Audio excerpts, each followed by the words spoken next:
Señorías, la verdad que si hablamos de transición energética, a nuestro grupo parlamentario le rechina y mucho que únicamente o que pensemos que esa transición energética comenzó hace un año. Eso es falso. La transición energética comenzó hace bastante más. Y en esta iniciativa que hoy discutimos vemos una falta de credibilidad manifiesta. En primer lugar, por algunos de los argumentos que por parte del propio portavoz se expusieron aquí, que cuanto menos son inexactos.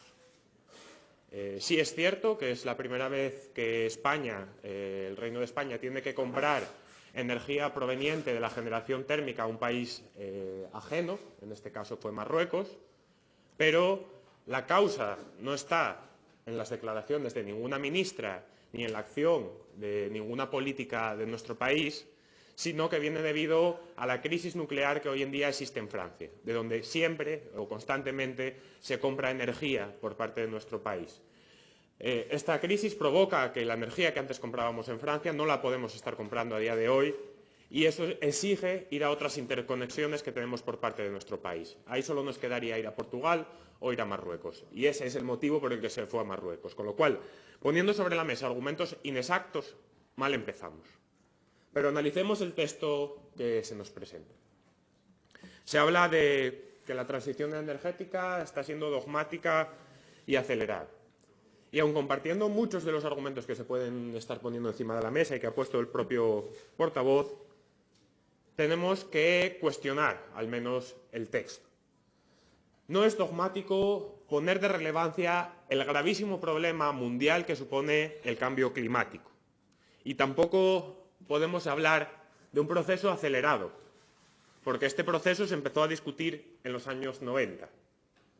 Concretamente, el primer plan para la reestructuración de las comarcas mineras comenzó en el año 1998, hace más de 20 años. Y ahora estamos hablando de que vamos con prisas.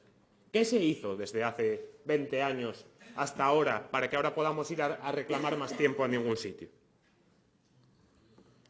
Se habla de declaraciones tremendistas y se vincula a liquidaciones de sectores, de modos de producción o del transporte. Del transporte, curiosamente, donde las medidas más valientes en materia de descarbonización del sistema de transporte se han puesto encima de la mesa en esta legislatura, en esta misma Cámara, algunas por el Grupo de Izquierda Unida. Pero claro, cuando hablamos de desmantelamiento de sectores, de lo que no estamos hablando es de que hace 20 años la planificación que hubo en esta comunidad autónoma fue sustituir la minería de carbón asturiana por un puerto, un megapuerto del Musel en Gijón, para cambiar los 30.000 empleos que tenía la minería asturiana por los poco más de 300 que aporta el puerto del Musel en materia de camioneros. Cambiar el carbón de fuera por el carbón de aquí. Y eso fue lo que se hizo.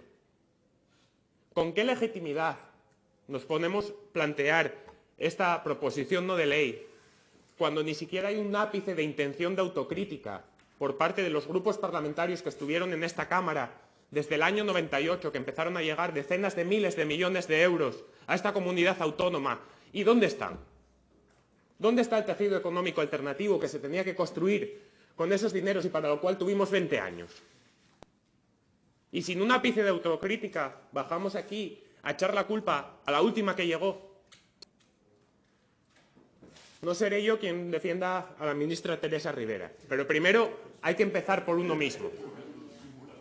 Tenemos que empezar por hacer la autocrítica que no se ha hecho en esta comunidad autónoma. El primer síntoma de legitimidad es ese.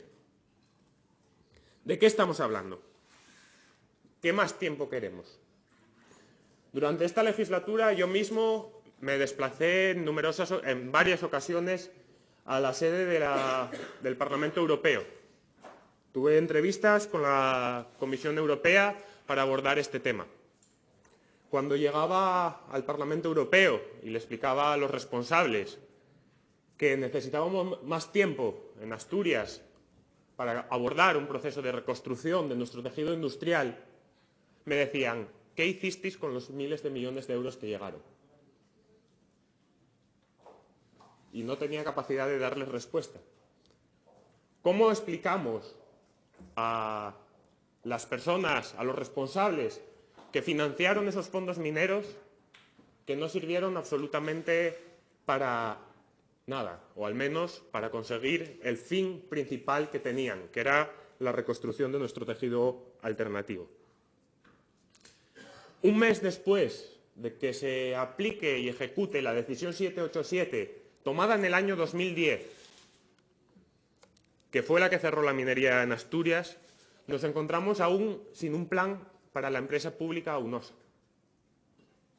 Nos encontramos con que se anuncian algunas medidas como la supervivencia del Pozo Nicolasa vinculada a la generación eléctrica en la térmica de la Pereda y del lavadero y del Batán. Y sin embargo, si subimos a Pumardongo, en la única escombrera que queda donde vierte sus estériles la térmica de la Pereda, nos queda que está a unos palmos de colmatarse, cerca de una residencia de ancianos, que nada más que sopla el aire, ni siquiera pueden salir a pasear por los jardines. 20 años, señorías, y estamos en este punto. Sin esa autocrítica, nosotros no vamos a participar de esta proposición no de ley. Nuestro voto será una abstención, porque no nos vale buscar el enemigo fuera y echarle la culpa a los últimos en llegar, cuando desde esta Cámara y desde estos gobiernos no se hizo lo que se tenía que hacer.